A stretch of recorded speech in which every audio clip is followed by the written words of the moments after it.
다사다난했던 정치권, 요즘 유독 이목을 끈 사진들이 많았는데요. 그래서 준비한 오늘의 주제, 판도라 포토제닉입니다. 가장 첫 순서로 김영우 전 의원이 꼽아주신 포토제닉 열어주시죠. 그 얼마 전에 최경환 전 의원하고 그다음에 이제 이준석 전 그 국민의힘 대표와 몇몇 그 사람들이 식사를 했어요. 예. 이게 뭐지? 이것이 무엇을 의미할까? 많은 사람들이 의심을 가지고 이제 이것을 좀 네. 바라보는 것 같아요. 그래서 사진 제목은 사진 제목은 제가 볼 때 수상한 만남?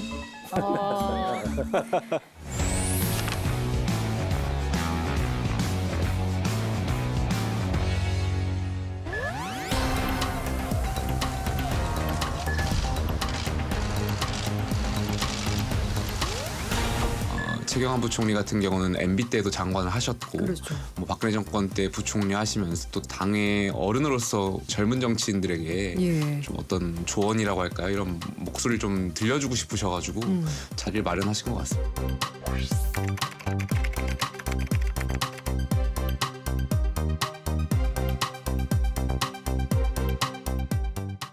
요즘에 이제 하도 뭐 과거 이제 MB계, 친이계가 이제 많이 좀 활동을 하다 보니까 그러면 친박들도 다시 정계 역할을 도모하려고 하나? 내년 총선 앞두고 이것도 또 다른 신당 아니야? 뭐 이렇게 해석하시고 싶은 분들도 있고. 항상 정치인들의 이런 모임은 제가 보기엔 나를 무시하거나 나를 홀대하면 우리가 그냥 가만히 있지는 않을 거다라는 일종의 잽을 날리는 그런 효과가 있는 거잖아요. 이준석 전 대표도 그런 의지가 있다라고 생각을 해요. 만약에 내년 총선을 앞두고 국민의힘에서 공천이 배제된다면 다른 형태의 정치적 선택도 얼마든지 가능하다라는 것을 보여주기 위해서 이런 모임을 갖는 것이죠. 최 전 부총리가 보수 연합군을 언급했다고 해요.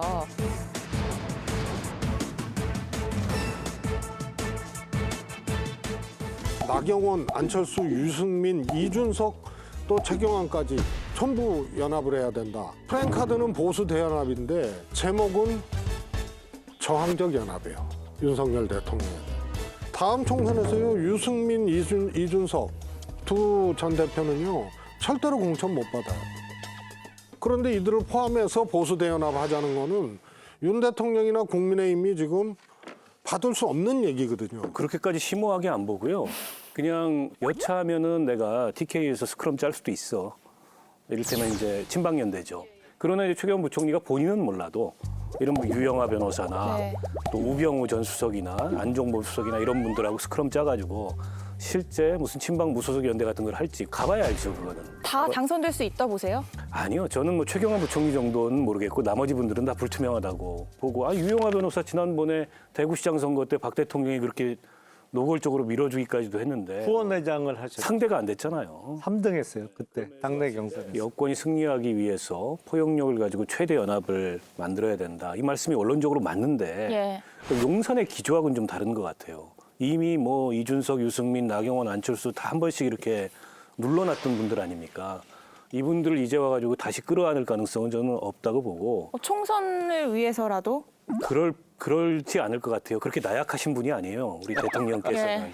저는 그렇게 생각 안 해요. 왜냐하면 윤석열 정부는 사실은 지금까지 작은 여당으로서 하고 싶은 걸 제대로 못했어요. 뭐 야당은 그렇게 생각 안 하실지 모르겠습니다. 그래서 내년 총선 승리를 위해서는 정말 못할 게 없어요. 그러기 위해서는 누구라도 껴안고 누구와도 손을 잡을 수 있다라고 생각을 하기 때문에 뭐 안철수 의원이나 나경원 전 의원, 이준석 전 대표까지 공천 가능성이 저는 높다라고 생각을 하고.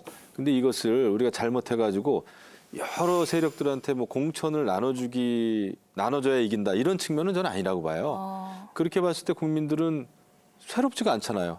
그냥 뭐 옛날 사람들의 그냥 귀환일 뿐이지. 뭐 재고 정리하는 건가? 이렇게 생각할 수가 있단 말이죠. 예. 그래서 그거보다는 새로운 인물들을 영입하면서 그리고 검사는 공천 안 된다. 이런 얘기 할 필요도 없어요.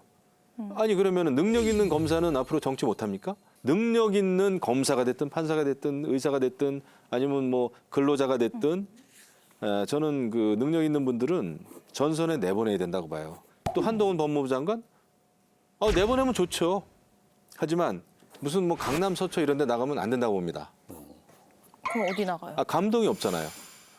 저는 인천 계양을 해 나가야 된다고 봐요. 정면 승부해야죠.